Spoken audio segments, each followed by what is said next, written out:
أهلا وسهلا بكم في فيديو جديد على قناتنا. اليوم هنتكلم عن موضوع شاغل بال كل عشاق الكرة المصرية والعربية، وهو ترشيح أسطورة برشلونة تشافي هرنانديز لتدريب النادي الأهلي المصري. هل ممكن نشوف تشافي في مصر قريبا؟ تعالوا شوفوا كل التفاصيل في الفيديو ده. في الآونة الأخيرة ظهرت تقارير صحفية كبيرة عن اهتمام إدارة النادي الأهلي بتعيين تشافي هرنانديز كمدرب للفريق الأول.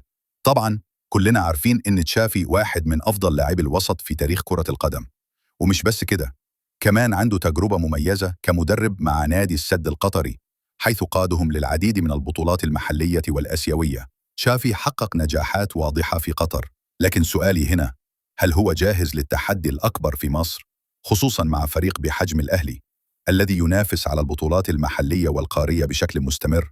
طيب ليه تشافي بالذات؟ تشافي معروف بذكائه الكبير في التحليل التكتيكي وفكره الكروي المتقدم. في برشلونة كان يساهم في بناء اللعب من وسط الملعب، وله فلسفة تدريب واضحة تقوم على الاستحواذ واللعب الجماعي. الأهلي بيبحث عن مدرب يستطيع تطوير الفريق ويخلق هوية لعب واضحة، وتشافي بالتأكيد يملك الخبرة والشخصية التي تؤهله لذلك. والأهلي في الفترة الأخيرة بيبحث عن تطور كبير على مستوى الأداء، وهو ما يعزز من فكرة تعيين تشافي. هل تشافي يستطيع إعادة الأهلي لصدارة الأندية الأفريقية والعالمية؟ لكن مش كل شيء وردي. الدوري المصري يختلف تماما عن الدوري القطري، والمنافسات فيه شديدة وقوية.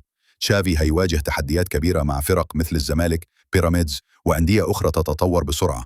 الفرق دي بتلعب كرة هجومية وتحتاج مدرب عنده قدرة على التكيف بسرعة. كمان جماهير الأهلي متعطشة للبطولات، وضغط جماهيري غير طبيعي ممكن يكون تحدي آخر لتشافي. هل هو قادر على التعامل مع هذا الضغط؟ هل هيقدر يتعامل مع التوقعات العالية من جمهور الأهلي اللي دائما ما يسعى للأفضل؟ لو تشافي أصبح مدربا للأهلي، هيكون في تحول كبير في طريقة لعب الفريق. فلسفة تشافي اللي تعتمد على الاستحواذ والسيطرة على المباراة قد تعطي الأهلي ميزة جديدة في البطولات القارية. هل سيتأقلم لاعبو الأهلي مع هذه الفلسفة؟